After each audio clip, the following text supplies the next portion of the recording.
성경을 주의 깊게 읽은 분들 중에 이런 의문을 가지는 분들이 있습니다. 구약의 하나님과 신약의 하나님은 다른 것 같다. 즉, 신약의 하나님을 보면 사랑의 하나님 같은데 구약의 하나님은 무자비한 하나님 같다라고 오해하기도 합니다. 그러나 하나님은 영원 전부터 영원까지 동일하시고 언제나 사랑밖에 할 줄 모르시는 분입니다. 하나님이 이 세상을 창조하신 이유도 사랑이 흘러넘치셨기 때문이고 이 세상을 통치하시는 이유도 그 사랑이 마르지 않기 때문입니다. 물론 구약의 하나님과 신약의 하나님이 조금 달라 보이는 점이 있을 수 있습니다. 왜냐하면 신약에 비해서 구약은 선지자들을 통해서 하나님의 심정을 있는 그대로 전달하시고 또 사람들이 즉각 깨달을 수 있도록 직접적인 표현들이 더욱 많기 때문입니다. 그런 점에서 오히려 구약에 계시되어 있는 하나님을 알아갈수록 하나님의 심정을 헤아리기가 조금 더 쉬울 수도 있다 할 수 있습니다. 고린도서 3장 14절의 말씀처럼 오늘까지도 구약을 읽을 때에 그 수건이 벗겨지지 아니하고 있으니 그 수건은 그리스도 안에서 없어질 것이기 때문입니다. 다시 말해서 모세와 선지자를 통해서 하나님의 뜻을 전달받았던 구약의 이스라엘 백성들은 하나님의 사랑을 제대로 깨닫지 못했지만 이제 신약 시대를 사는 성도들은 예수 그리스도 안과 성령 안에서 구약을 읽기 때문에 하나님의 사랑을 온전히 이해할 수 있는 길이 열렸다는 것입니다. 오늘날 말을 줄여서 하는 것이 유행처럼 되어버렸는데 그 중에 볼매라는 말이 있습니다. 볼수록 매력적이다라는 뜻이랍니다. 첫인상은 그리 좋지 않을지라도 점차 그 진가를 알 수 있는 사람이라는 것입니다. 외람된 말씀이지만 구약 성경에 나타나는 하나님의 모습이 볼매라고 할 수 있습니다. 오늘은 호세아서 11장에서 볼수록 매력적인 하나님을 찾기 소원합니다. 호세아에는 하나님의 사랑을 특별한 방법으로 말씀해주고 있습니다. 먼저 호세아 2장 3장에는 선지자와 그 아내가 등장합니다. 2장에 호세아의 부정한 아내가 기록되어 있고 3장에 이와 반대로 신실한 남편 호세아가 기록되어 있습니다. 부정한 아내와 신실한 남편이 대비가 됩니다. 이를 통해서 하나님께서는 부정한 아내를 끝까지 사랑하는 신실한 남편과 같은 사랑을 가지신 분임을 서론적으로 말씀합니다. 다음으로 호세아 4장에서 11장은 본격적으로 부정한 백성과 신실한 하나님을 대조하고 있습니다. 백성들은 부정한 아내 같지만 하나님은 신실한 남편처럼 사랑하신다는 말씀입니다.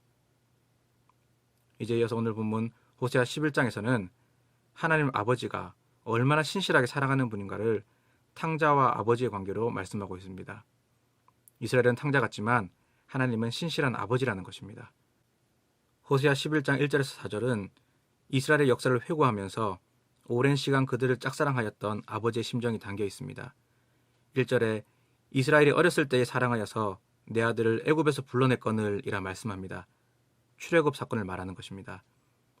애굽에서 종살이하던 민족이었지만 사랑했기 때문에 부르셨다는 것입니다. 그러나 2절 말씀처럼 선지자를 통해 하나님께서 그들을 부를수록 점점 멀리 떠나갔습니다. 그럼에도 불구하고 하나님은 걸음을 가르치고 팔로 안았고 고쳤다고 3절은 말씀합니다. 죽어라 불순종하는 자녀지만 하나님은 끝까지 포기하지 않고 사랑만 주셨다는 것입니다. 4절에는 그 사랑을 이렇게 설명합니다. 그들의 목에 매인 멍에를 풀고 사랑의 줄을 매어 그들을 이끌었고 먹을 것을 공급했다. 하나님이 친히 양육하셨다는 것입니다. 이런 하나님의 극진한 돌봄에도 불구하고 이스라엘은 하나님을 지독히도 싫어했습니다. 5절에서 6절은 하나님을 싫어한 이스라엘에 대한 형벌이 기록되어 있습니다. 5절에서 내게 돌아오기를 싫어하니 앗수르 사람이 그 임금이 될 것이다 선언합니다. 생각해 보십시오. 이스라엘은 출애굽 시에도 조금만 어려우면 애굽대가 좋았다 했고 부강한 나라가 되고자 항상 주위의 강대국을 흠모하지 않았습니까? 가나안 민족이 풍요로워 보일 때에는 그들의 우상들을 수입했고 주변 국가들이 왕정 국가로 전환하면서 강성해 보일 때에는 인간왕을 세우길 열망했고 주변 강대국들이 번성할 때에는 하나님보다 강대국들과 동맹하기로 소원했습니다. 당시에도 끊임없이 하나님보다는 세상을 쫓아간 그들이었기에 하나님이 심판을 선언하신 것입니다. 6절에 칼이 성읍을 치며 빗장을 깨뜨려 없이 하리니 라고 말씀합니다. 그리고 6절 하반절에는 심판의 이유와 성격이 나옵니다. 이는 그들의 계책으로 말미암으니라. 이스라엘은 하나님 대신 사람을 찾았고 거룩되신 욕망을 따랐습니다. 그래서 심판이 임하게 된 것입니다. 형벌은 자업자득이라는 것입니다. 예수님이 말씀하신 탕자의 비유처럼 이스라엘이 자기 마음대로 실컷 살다가 고생을 당하게 되었다는 것입니다. 이렇게 고생하는 탕자와 같은 아들을 두고 피눈물을 흘리는 분이 바로 하나님이시라는 말씀이 7절부터 9절입니다. 7절에 내 백성이 끝끝내 내게서 물러가니 돌아오라 할지라도 일어나는 자가 하나도 없도다. 탕자같이 사서 고생하는 이스라엘 중에서 하나님께로 돌아올 생각을 하는 사람이 하나도 없다는 것입니다.